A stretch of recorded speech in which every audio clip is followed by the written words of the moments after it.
Hello everyone, and welcome to another edition of What You Need to Know About Bonaventure Senior Living Centers. And just wanted to start out by saying this edition is probably the most important in my opinion, because it really gets down to the pocketbook, and it's talking about what it costs. And that is, I'm going to explain the levels of care. One sheet, I'm going to post it up here so you can read it yourself, and each section and how they break down what they charge. Now, they're not an a la carte system. An a la carte, you choose what services you want, whether it's assistance with getting dressed, whether it's assistance with the restroom, whatever assistance you just choose, just like a menu, a la carte menu. And they have the prices there. This one, according to management, this is from an email from the management. Our system is proprietary and allows for us with more flexibility when it comes to taking care of the residents than the a la carte types of systems do. Okay? It also goes on to say it is non-negotiable. It's proprietary and non-negotiable. Okay, well, if you're proud of it, I'm happy you're proud of it. I want the public to know.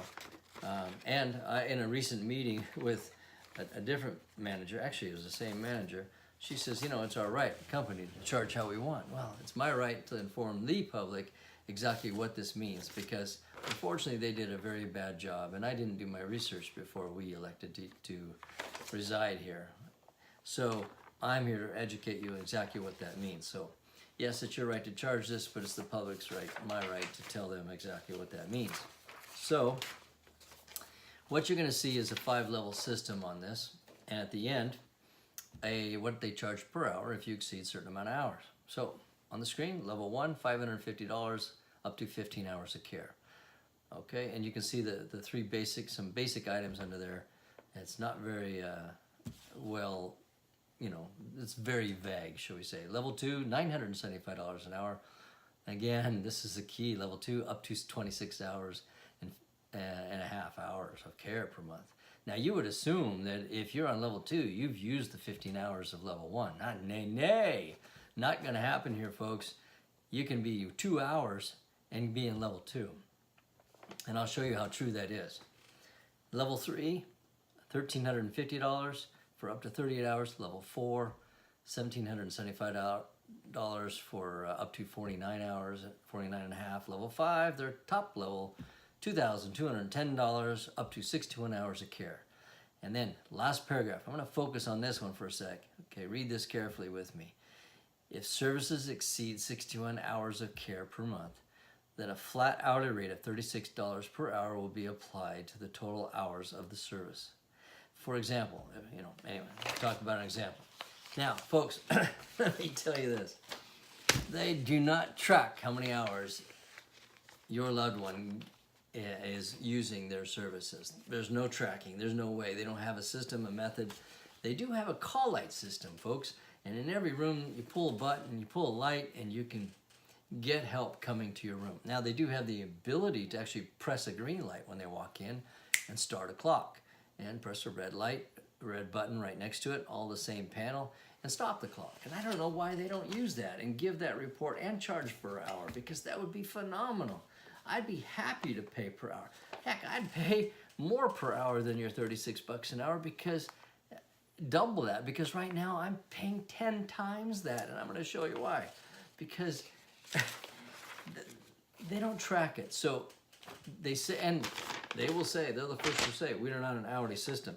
But this little piece of paper, the one piece of paper that tries to describe how their system works in a very poor way, that one piece of paper shows that we're hourly, but each one is up to 61 hours. You can be on level 5 and get 1 hour of care and paying $2,210. So, with that noted, let me tell you what I know. Washington State allows to have a camera in the room, so I have factual information and data. So I put a camera in the room. If you're going to do it, make sure you follow the rules. You don't do audio. Anyway, I'll cover that in another video if you like, but research it. All right, so gave them the notice, put the room in, and over the last year I've done 3 reviews. I take 5 days where I sat down and I watched the entire day, and I looked at who came in and out and how much time was spent. And I'm on level 1 for both my parents, so I'm paying actually I'm supposed to be getting 30 hours of care, 15 hours apiece, right? because they wouldn't drop one and just do one. I got to have a minimum of level 1 for every resident there. And even though I got wise in the most recent earlier, I said I try to get detailed in it to get them to stop, breathe, go in and just see how they're doing, see if they need anything, see if they're alive. So I walk through the property for 5 minutes. Are they following that? Nay. Because in the last review, just a couple months ago, looked in May, I just did a five-day review. I got 6 minutes and 11 seconds. Remember, I asked them to be in there for 5 minutes with nothing to do. The total average per day, 6 minutes, 11 seconds, people. And I'll tell you what, most of that, the meds, they got their med delivery and they have breakfast, lunch, and dinner delivered. Each of the meals typically takes around a minute, slightly less. And they don't spend a lot of time. It's more of a drop and go, but I count it because I'm giving them the benefit of the doubt that that's part of service and not part of room and board, because they do room and board and they get the service plan. So, all right, I'll count it as service. 6 minutes, 11 seconds, and I'm giving the benefit of the doubt that food delivery is service. And again, if that was the case, where's the 5 minutes of walking through the property and just hanging out there and, visiting with them and seeing if they're okay, if they need anything, if their health's good, or if they're sick. So with that, I decided to, figuring I'm level 1, I'm using well less than the 15 hours up to, I decided to make sure that since my mother starting to need help in the bathroom, that they take her to the bathroom once a day. I know for a fact that that's well under 10 minutes, typically 10 minutes, and that's if you're talking and visiting. Usually it's 5 to 6 minutes to do that. So I'm asking for, a couple hours more a month for that. And so I put the request in, please add this to the service plan. Well, their proprietary algorithm, their yes or no questions, I don't know how, it whiz-bang spits out an answer and says, oh, well, yeah, we'll do that, but it's level 4, okay? I'm already paying $1,100 for 6.5 minutes a day.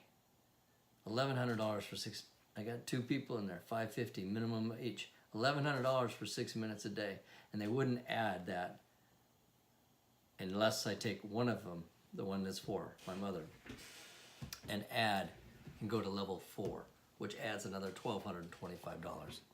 That's hundreds of dollars an hour, people. If you're already there, best recommendation, stay level 1, hire a private caregiver, because for $1,200, you can have undivided attention by somebody for the entire couple hours they're there, having them do all kinds of things, even if it's just visiting with them. And you're gonna get so much more for your money by hiring a private caregiver, because it is your right. Remember, service agreements are negotiable, and you have to agree to them, and you are by law allowed to provide care, any portion of the care that you want, whether personally or a private caregiver. So that's the information I want to share today. Definitely something that people need to know. If you're already there, think about going to level 1. If you're not there, think about if you want to go there. Independent living, I'm going to give them 2 thumbs up. If you're willing to drop $5,000, as we had to, non-refundable, to walk through the door and live in independent at a somewhat expensive apartment complex, it is one nice apartment complex. And if you want to look at it that way, if you're looking for care, well, you might be, it's kind of expensive. That's all I got to say. God bless, good luck in your decision and where to take your loved one. If you got a comment, please put it below. If you know of a great place that provides great care and good money value for your money, please list that below and let people know.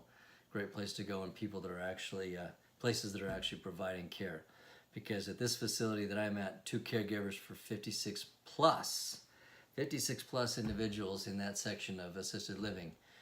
You don't even have the man hours to staff more than level 1.